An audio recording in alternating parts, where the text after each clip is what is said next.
إبراهيم إنك حميد مجيد اللهم بارك على محمد وعلى آل محمد كما باركت على إبراهيم وعلى آل إبراهيم إنك حميد مجيد رب اشرح لي صدري ويسر لي أمري واحلل عقدة من لساني يفقهوا قولي واجعل لي وزيرا من أهلي سبحانك لا علم لنا إلا ما علمتنا إنك أنت العليم الحكيم أما بعد فأعوذ بالله السميع العليم من الشيطان الرجيم من همزه ونفخه ونفسه ربنا آتنا من لدنك رحمة وهيئ لنا من أمرنا رشدا۔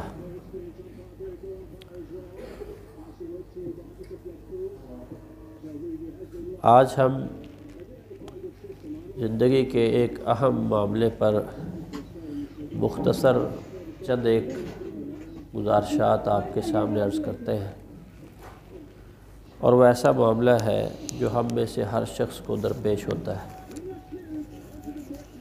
معاملہ یہ ہے کہ جب ہم کسی بات کا فیصلہ کرنے لگے تو ہمیں کیا کرنا چاہیے۔ ہر شخص اسے زندگی میں فیصلے کرنے ہوتے ہیں، چاہتے نہ چاہتے۔ کبھی یہ فیصلہ کرنا ہوتا ہے کہ میرا بچہ جو ہے وہ آگے کون سی تعلیم حاصل کرے، کس ادارے میں اسے داخل کرواؤں۔ پھر اس کے بعد نوکریوں کے معاملات ہیں یا کاروبار کے معاملات ہیں، تو وہاں فیصلہ کرنا ہوتا ہے کہ میں کون سا کاروبار کروں، کون سا سودا کروں، کون سا سودا نہ کروں۔ اس طرح بیٹے اور بیٹیوں کے رشتوں کے معاملات، تو انسان نے فیصلہ کرنا ہوتا ہے، اور بہت حساس مسئلہ ہوتا ہے کسی بھی والد یا والدہ کی زندگی میں اہم ترین، کہ میں کہاں اپنے بیٹے یا بیٹی کا رشتہ طے کروں۔ اس طرح دیگر معاملات زندگی میں آتے ہیں جہاں اسے فیصلے کرنے پڑتے ہیں۔ تو انسان کو چاہیے کہ وہ اس معاملے میں شرعی رہنمائی اپنے سامنے رکھے، اور اس کے مطابق اگر وہ فیصلہ کرے گا تو انشاءاللہ اس کا فیصلہ خیر پر ہوگا، اور اس کا مستقبل انشاءاللہ محفوظ ہوگا۔ اس لحاظ سے جو چند ایک گزارشات ہیں، ان میں سے ایک گزارش یہ ہے کہ جب کبھی بھی فیصلہ کرنا ہو تو اس فیصلے سے پہلے آپ بہت سنجیدہ ہوں، اور کبھی بھی غیر سنجیدگی اور جلد بازی کا شکار نہ ہو۔ انسان بعض دفعہ کسی چیز کو دیکھتا ہے تو اس کے اندر خواہش ہوتی ہے کہ یہ فوراً مجھے مل جائے۔ اس کا تعلق کسی کاروباری معاملات سے ہو، یا اس کا تعلق کسی رشتے کے معاملے کے ساتھ ہو،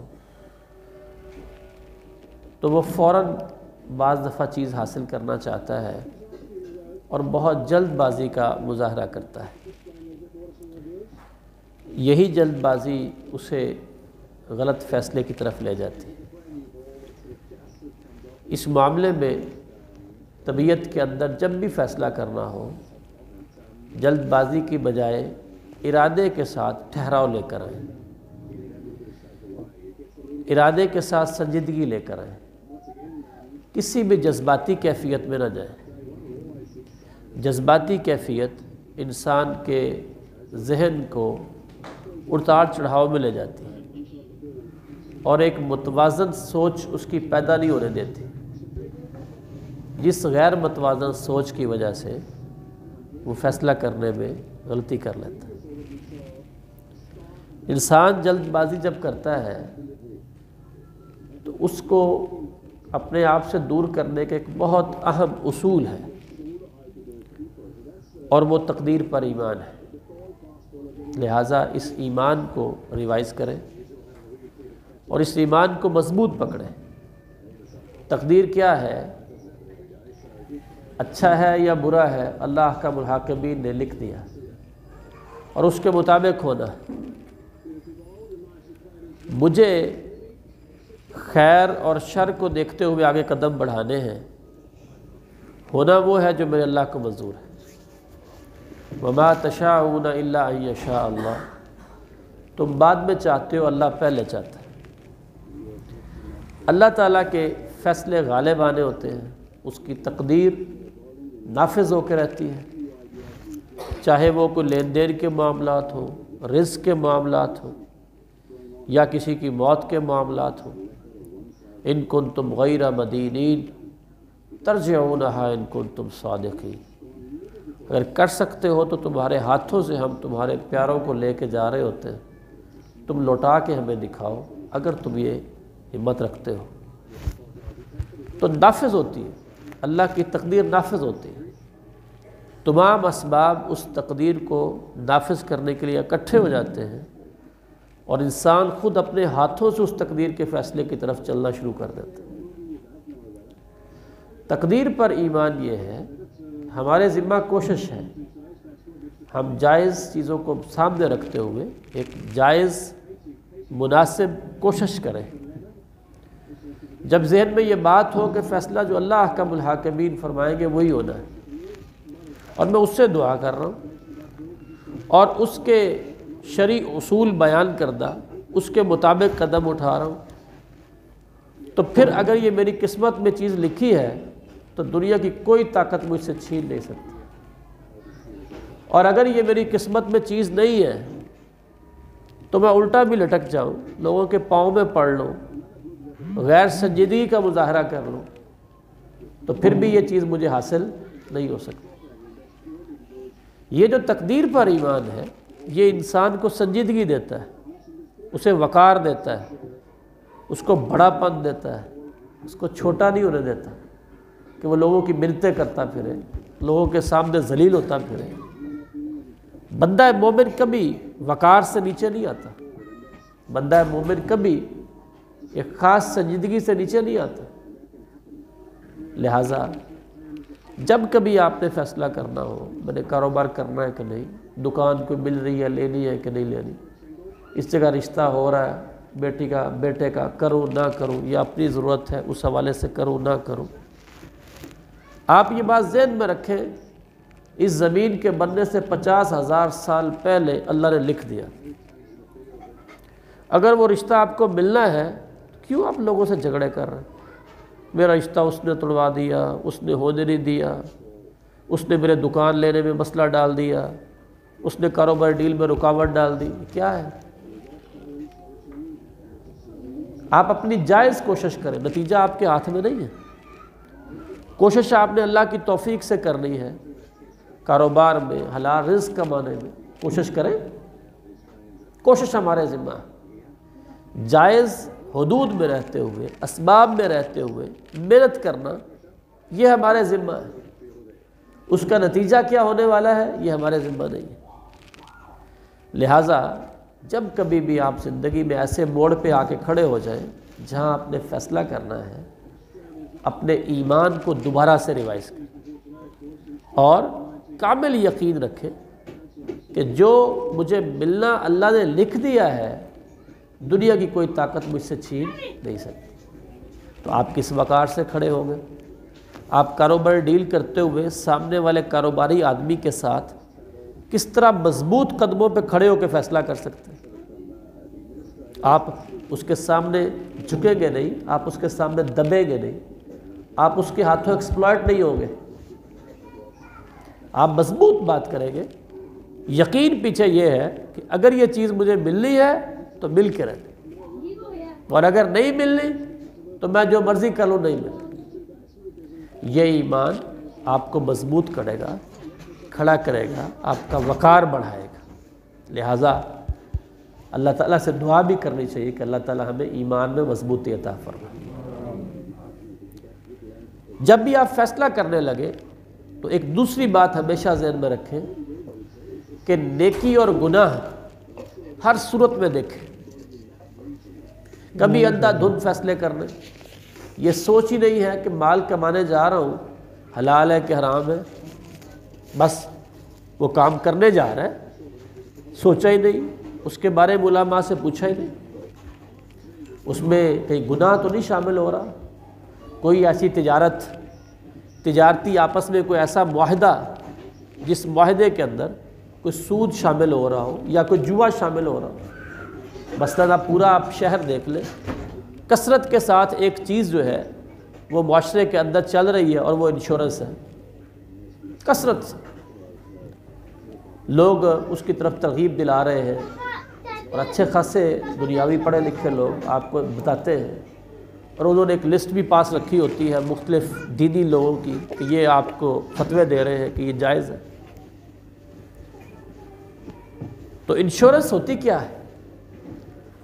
کسی بھی چیز پر آپ سے وہ لوگ ماہانہ یا 3 مہینے بعد یا 6 مہینے بعد یا سال بعد، اس کی کئی قسمیں ہیں جو ہمیں پتہ ہے، ہم وہ عرض کر رہے ہیں، قسط لیتے ہیں، اور ایک چیز کے مقابلے میں قسط لیتے ہیں، گاڑی کی انشورنس ہے، گھر کی انشورنس ہے، یا کسی بھی چیز کی۔ ہوتا کیا ہے، وہ پیسے لیتے جاتے ہیں، سال متعین ہو جاتے ہیں، اتنے سال یہ قسطیں چلیں گی۔ اگر پیسے دینے والے کی اس سے پہلے موت ہو جائے تو ایک خاص بڑی اماؤنٹ اس کو دے دی جاتی ہے، اور اگر ایسا نہ ہو، وہ اپنی قسطیں پوری کر لیں، تو جو اس نے پیسے جمع کروائے ہوتے ہیں اس سے زیادہ وہ دگنا ہو سکتا ہے، تگنا ہو سکتا ہے، ہر ایک کے اپنے اصول ہیں، اس پیسہ جمع کرانے والے کو وہ پیسے ملتے ہیں۔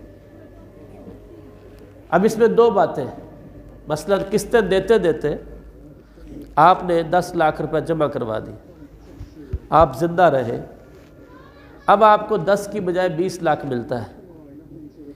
وہ 10 کی بجائے 20 لاکھ جو آپ کو ملتا ہے طے شدہ اماؤنٹ پروفٹ کے ساتھ، یہ شرعی اصولوں کے مطابق سود ہے۔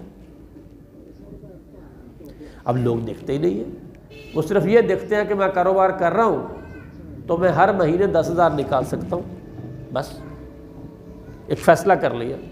اس فیصلہ کرنے سے پہلے یہ کیوں نہیں سوچا کہ یہ گناہ تو نہیں ہے،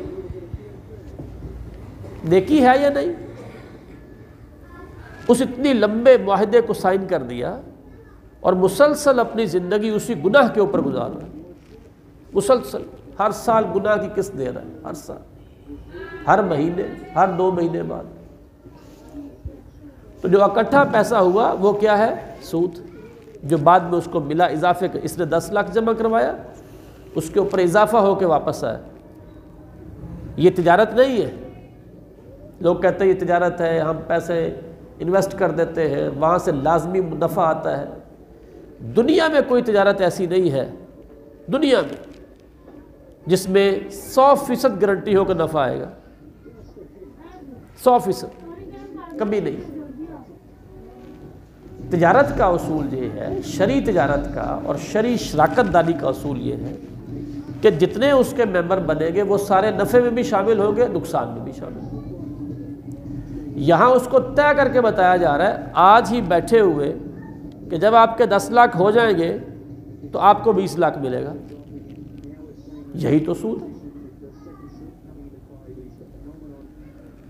اور اگر درمیان میں قسطوں کے مکمل ہونے سے پہلے موت آ جائے تو اچانک پیسہ مل جاتا ہے، اسے جوا کہتے ہیں۔ جو بغیر ترتیب کے اچانک کوئی شے نکلے، جیسے پرچیاں ڈالی اچانک نکلا ہے، جس کی پرچی نکلی اس کو اتنے دے دیں گے، تو یہ جوا ہے۔ جیسے جوے میں لوگ کھیلتے ہیں، گھر ہار گئے یا گھر جیت لیا، گاڑی ہار لی یا گاڑی جیت لی، اچانک بغیر اصول ضابطہ کچھ بھی نہیں، اتفاقیہ۔ نشانہ لگائیں گے، جس کا لگ گیا اس کے اتنے۔ کرکٹ کھیلی جا رہی، اس بیٹ پہ چھکا ہوگا کہ نہیں ہوگا، اگر ہوگا تو ہم لاکھ روپے دیں گے، جوا۔ اور یہ حرام ہے۔ انما الخمر والمیسر والانصاب والازلام رجس من عمل الشیطان فاجتنبوہ۔ یہ ساری چیزیں جو ہیں یہ شیطان کے کام ہیں، حکم دیا اس سے بچو۔ تو میں عرض یہ کر رہا ہوں کہ جب آپ کوئی فیصلہ کرنے لگے کسی بھی کام کا تو یہ پہلے سوچیں کہ یہ حرام تو نہیں، حرام ہو تو پھر اس کے پہلوؤں پہ سوچنے کی ضرورت ہی نہیں، فوراً پیچھے ہٹ دیں، خواہ آپ کو کچھ بھی نظر آ رہا ہو، کچھ بھی نظر آ رہا ہو۔ اور اس کے لیے بہت بڑی امید محمد رسول اللہ صلی اللہ علیہ وسلم کی حدیث ہے۔ آپ نے ارشاد فرمایا من ترک للہ شیئا عوضہ اللہ خیرا من، جو اللہ تعالیٰ کو راضی کرنے کے لیے کسی چیز کو چھوڑ دیتا ہے جس میں شر ہے، گناہ ہے، یہ وعدہ ہے کہ اللہ تعالیٰ اس کے عوض میں اس سے بہتر اسے عطا فرمائے۔ اب آپ کے سامنے سود کا ایک معاہدہ آ رہا ہے تو آپ کو کیا مسئلہ چھوڑ دیں؟ نبی صلی اللہ علیہ وسلم کی زبان سے وعدہ ہے کہ آپ کو اس سے بہتر ملے، تو کیوں نہیں آپ چھوڑیں؟ اور کون سی گارنٹی آپ کو چاہیے؟ تو جہاں گناہ آئے وہ فیصلہ کرنا ہی نہیں، ادھر جانا ہی نہیں۔ ہم مسئلہ یہ ڈسکس کر رہے ہیں اور سمجھنے کی کوشش کر رہے ہیں کہ ہم زندگیوں میں فیصلے کرتے ہیں، کبھی کسی چیز کا فیصلہ، کبھی کسی کا۔ تو دوسرا اصول ہم نے یہ سمجھا کہ فیصلہ کرنے سے پہلے ہم یہ سوچیں کہ یہ گناہ کا کام تو نہیں، اگر گناہ ہے تو پھر ادھر جانا ہی نہیں، اگر نیکی ہے تو پھر آگے بڑھیں۔ تیسرا اصول یہ ہے کہ جب فیصلہ کرنے لگے تو اس چیز سے متعلق، جس سے متعلق آپ فیصلہ کر رہے ہیں، آپ بہت کھلے دل کے ساتھ مشورہ کریں۔ مشورہ اتنی اہم چیز ہے کہ ہمارے معاشرے میں لوگ اسے بھولتے جا رہے ہیں، جبکہ یہ اتنا اہم مسئلہ ہے کہ وہ محمد رسول اللہ صلی اللہ علیہ وسلم جن پر اللہ تعالیٰ سے وحی نازل ہوتی تھی، اللہ نے ان کو حکم دیا وَشَاوِرْهُمْ فِي الْأَمْرِ، جب کسی معاملے کی بات کرنی ہو تو آپ اپنے ساتھیوں سے مشورہ کیا کریں۔ وَأَمْرُهُمْ شُورَىٰ بَيْنَهُمْ، فرمایا جو اہل ایمان ہیں ان کے آپس کے معاملات مشورے سے طے ہوتے ہیں، مشورے سے۔ لیکن یاد رکھیں جو اللہ کے رسول کو حکم دیا گیا ہے یہ اس وقت ہے جب کسی معاملے میں وحی نازل نہیں ہوئی۔ جب وحی نازل ہو جائے پھر کوئی مشورہ نہیں۔ مثلا کچھ لوگ بیٹھ جائیں کہ چاند نظر آ گیا رمضان کا، آج شاید پہلی تاریخ ہے شعبان کی، چاند میں نے دیکھا ہے آج، ایک مہینے بعد اللہ تعالیٰ ہماری قسمت میں فرما دے، تو رمضان کا پہلا چاند نظر آئے تو لوگ بیٹھ جائیں مشورہ کرتے ہیں روزہ رکھنا ہے کہ نہیں، تو جو وحی نازل ہو گئی اب فرض ہو گیا روزہ رکھنا ہی رکھنا، اس میں کوئی مشورہ نہیں۔ جب اللہ کا حکم آ جائے پھر کوئی مشورہ نہیں۔ ہاں ایسے معاملات، یہ مسجد آپ نے بنانی ہے تو بھائی مسجد کیسی بنائے، ڈبل سٹوری بنائے، ٹرپل سٹوری بنائے، اس مسجد کے اندر ہم اے سی لگوائیں نہ لگوائیں، پتھر لگائیں، کیا کریں، مشورہ کریں۔ فرمایا مسلمانوں کا طریقہ یہ ہے کہ وہ اپنے تمام معاملات کس سے طے کرتے ہیں؟ مشورے سے طے کرتے ہیں۔ یہاں کوئی جاگیردار نہیں ہے، کوئی یک طرفہ حکم جاری کرنے والا نہیں ہے، مشورہ کریں۔ اللہ کے رسول مشورہ کریں، اس کی کئی ایک مثالیں۔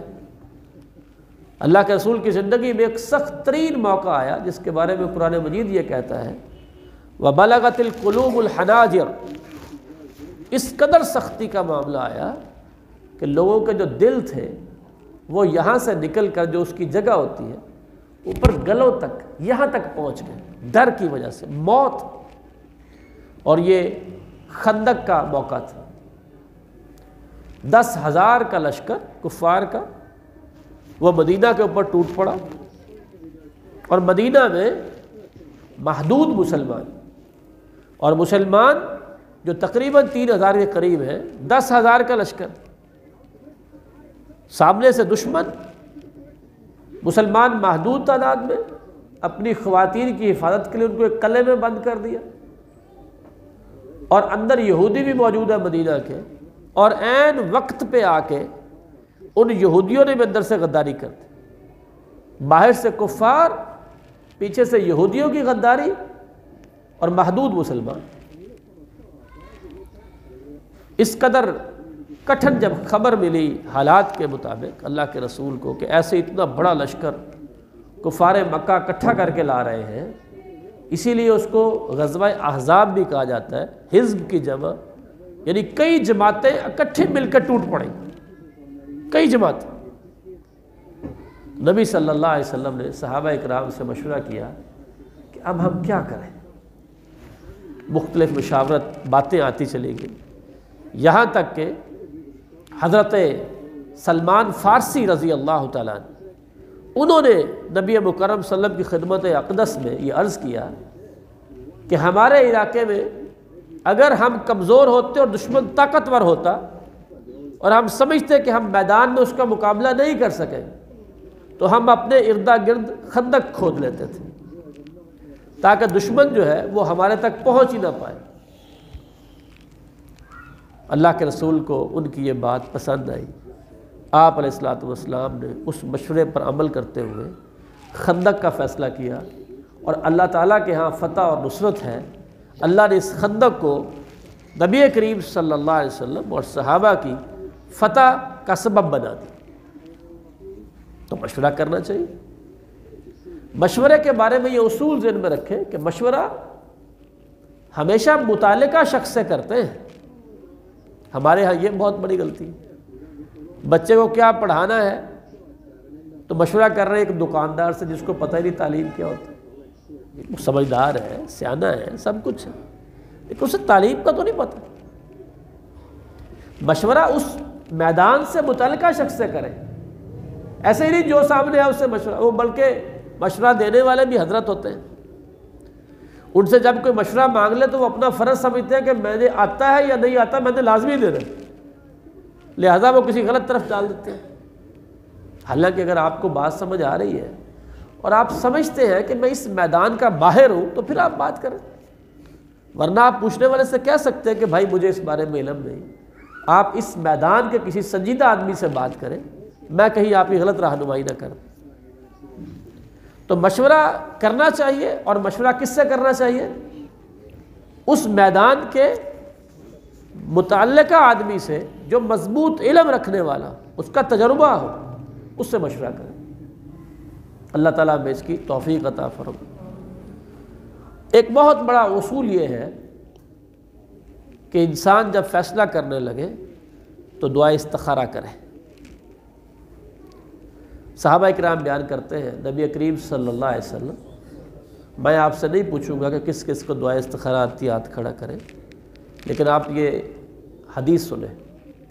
صحابہ بیان کرتے ہیں اللہ کے رسول صلی اللہ علیہ وسلم ہمیں دعائے استخارہ اس طرح یاد کرواتے ہیں جیسے قرآن کی کوئی آیت یاد کرواتے ہیں. کتنا زور دیتے تھے اس بات کے اوپر. اور اگر ہمیں آتی نہیں تو ہم نے کیا فیصلے کرنے؟ آپ غور کریں اس کے اوپر، ہمارے فیصلے سارے غلط ہو جائیں. دعا استخارہ اس کا مطلب کیا ہوتا ہے؟ ایسی دعا کرنا جس سے اللہ سے خیر طلب کی جائے. یا اللہ میں یہ فیصلہ کرنے لگا ہوں، مجھے خیر عطا فرما. الفاظ کتنے خوبصورت ہیں، آپ سنیے کتنے خوبصورت. اور آج نیت کر لیں کہ آپ خود اور اپنے بچوں کو یاد کروائیں گے تاکہ زندگی بھر وہ کوئی بھی فیصلہ کرنے لگے راہ چلتے ہی دعا استخارہ پڑھ لیں. ٹھیک ہے 2 نفل پڑھ کے پھر آپ دعا استخارہ کریں، ٹھیک ہے، لیکن راہ چلتے بھی آپ پڑھ لیں، دعا ہے.